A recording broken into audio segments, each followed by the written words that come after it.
안녕하세요. 힐링보이스 폴킴입니다. 지난 세 번째 이야기에서 4장 66페이지까지 읽어드렸는데요. 4장이 생각보다 좀 꽤 깁니다. 읽다 보니까 시간 가는 줄도 모르고 읽어드렸는데요. 한 21분 정도 녹음이 됐습니다. 지난 세 번째 이야기가. 그래서 오늘은 그 네 번째 장의 4장에 주도적인 의지를 바꿔서 악의 사이클을 파쇄하고 의의 사이클이 형성되게 하려면 어떻게 해야 하는가에 대한 두 번째 이야기로 이어서 들려드리겠습니다. 3. 은사를 사모하고 집회에 쫓아다니고 임파테이션 받아서 나타나는 능력과 한 가지를 통해서 얻은 능력은 차원이 다릅니다. 은사를 원하고 집회에 쫓아다녀서 나타나는 능력은 대단해 보여도 최고의 것은 아닙니다. 심지어 그것은 거짓 선지자들도 행할 수 있는 것입니다.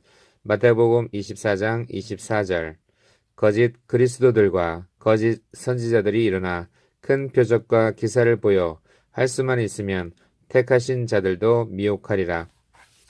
하나님의 은사와 부르심에는 후회하심이 없습니다. 로마서 11장 29절 하나님은 은사를 주었다가 다시 빼앗아 가지 않습니다. 그리고 한 번 구원은 영원한 구원은 아닙니다. 인간은 누구나 타락할 수 있습니다. 그래서 불법을 행하는 자들에게도 기적이 일어나는 것입니다. 마태복음 7장 22절에서 23절 그날에 많은 사람이 나더러 이르되 주여 주여 우리가 주의 이름으로 선지자 노릇하며 주의 이름으로 귀신을 쫓아내며 주의 이름으로 많은 권능을 행하지 아니하였나이까 하니니 그때 내가 그들에게 밝히 말하되 내가 너희를 도무지 알지 못하니 불법을 행하는 자들아 내게서 떠나가라 하리라. 그래서 주님은 은사가 아니라 열매로 분별하라고 말씀하셨습니다. 그래서 주님은 은사가 아니라 열매로 분별하라고 말씀하셨습니다. 마태복음 7장 15절에서 20절 거짓 선지자들을 삼가라. 양의 옷을 입고 너희에게 나아오나 속에는 노략질하는 일이라. 그뒤 열매로 그들을 알지니 가시나무에서 포도를 또는 엉겅퀴에서 무화과를 따겠느냐. 이와 같이 좋은 나무마다 아름다운 열매를 맺고 못된 나무가 나쁜 열매를 맺나니 좋은 나무가 나쁜 열매를 맺을 수 없고 못된 나무가 아름다운 열매를 맺을 수 없느니라. 아름다운 열매를 맺지 아니하는 나무마다 찍혀 불에 던져지느니라. 이러므로 그들의 열매로 그들을 알리라. 이러므로 그들의 열매로 그들을 알리라. 과거에 릭 조이너는 그의 책들에서 기적은 사람이 아니라 오직 예수님을 증거한다고 여러 차례 말했습니다. 그의 지적이 옳습니다. 그러므로 기적이 일어난다고 하여 하나님이 자신을 인정하고 계시며 바른 상태에 있다고 착각하면 안 됩니다. 그런데 이것이 전부가 아닙니다. 성경은 이와 다른 국면에서도 말씀하고 있습니다. 일례로 바울이 행한 기적은 사도의 표였습니다.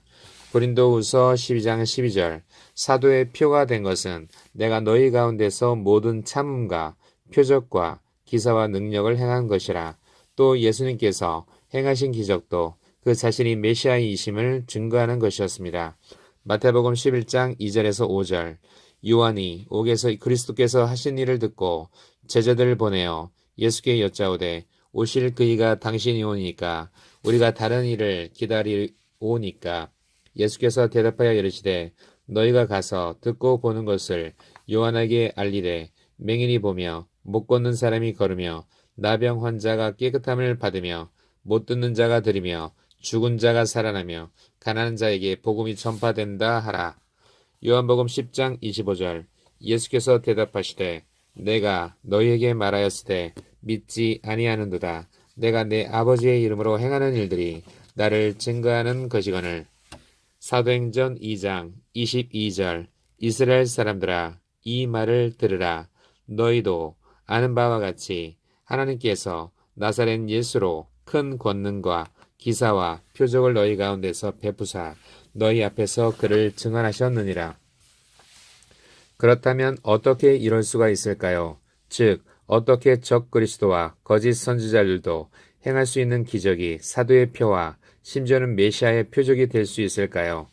예수님의 경우는 그것이 성경에 예언되어 있기 때문입니다. 그러나 다른 요소에 대해 저는 말하고 싶습니다. 그것은 불법을 행하는 자들이 일으킨 기적은 하나님의 은사와 부르심에 후회하심이 없어서 즉 성령의 은사를 거두어 가지 않아서 일어난 것인 반면에 예수님이나 바울이 행한 기적은 아버지를 깊이 알고 순종하는 삶을 산 결과 하나님께서 인정하시고 함께 하셔서 일어난 기적이기 때문입니다. 이것은 다음 두 구절을 비교해 보시면 금방 아실 수 있을 것입니다. 사도행전 10장 38절 하나님이 나사렛 예수에게 성령과 능력을 기름 붓듯 하셨음에 그가 두루다니며 선한 일을 행하시고 마귀에게 눌린 모든 사람을 고치셨으니 이는 하나님이 함께 하셨음이니라. 요한복음 8장 29절 나를 보내신 이가 나와 함께 하시도다. 나는 항상 그가 기뻐하시는 일을 행함으로 나를 혼자 두지 아니하셨느니라. 미국에서 가장 놀라운 기적이 빈번하게 일어나고 있는 캘리포니아 레딩에 위치한 베델교회 빌 존슨 목사님은 이런 고백을 했습니다. 우리가 가진 유일하게 정당한 모델은 예수 그리스도이다. 구체적인 사역의 내용은 간단하다. 병자를 고치고 죽은 자를 살리며 귀신을 쫓아내고 문둥병자를 깨끗하게 하는 것. 하나님은 이러한 사역이 현실로 이루어지게 해주셨다. 이러한 은사는 하나님의 얼굴과의 만남이 흘러넘친 결과이다. 또한 기적과 신유의 여종이라 불리던 캐더린 쿨만은 날마다 신유의 은사를 경험하라 라는 책에서 매우 의미 있는 고백을 했습니다. 기적들. 집회가 시작되기 전 나는 하나님과 그분의 권능에 사로잡힙니다. 강단에 올라설 때면 기름 부으심이 내게 임합니다. 이런 일은 말로 설명하기 어려운 일입니다. 나는 성령이 움직이시는 것을 봅니다. 그가 고치십니다. 내가 아닙니다. 이것은 초자연적인 것입니다. 그래서 일반인들이 이해하기에는 어렵습니다. 그러나 위로부터 실제로 내게 임하는 기름 부으심이 있습니다. 그리고 나는 성령에 의해 완전히 붙잡히게 됩니다. 실로 완전히 붙잡힙니다. 그러나 치러야 할 대가가 있습니다. 20시간은 하나님께 헌신하지 않는 생활을 하면서 예배하는 동안 나머지 4시간의 기름 부으심을 기대하면 안 됩니다. 기적을 경험하려면 반드시 값을 치러야 하는데 그것은 성령 안에서 성화된 삶을 사는 것입니다. 그러면 하나님의 놀라운 기름 부으심을 주실 것입니다. 그때까지 나는 기적하고 아무 상관이 없습니다. 이처럼 참 하나님의 사람들에게 나타나는 기적은 한 가지를 목적으로 추구하고 하나님의 말씀대로 거룩한 삶을 산 결과입니다. 때문에 이런 종류의 기적은 진실로 그가 하나님의 사람이라는 표식입니다. 저는 우리 교회 사랑하는 사람들의 모임에서 일어나는 기적이 바로 이런 종류의 기적이라고 생각합니다.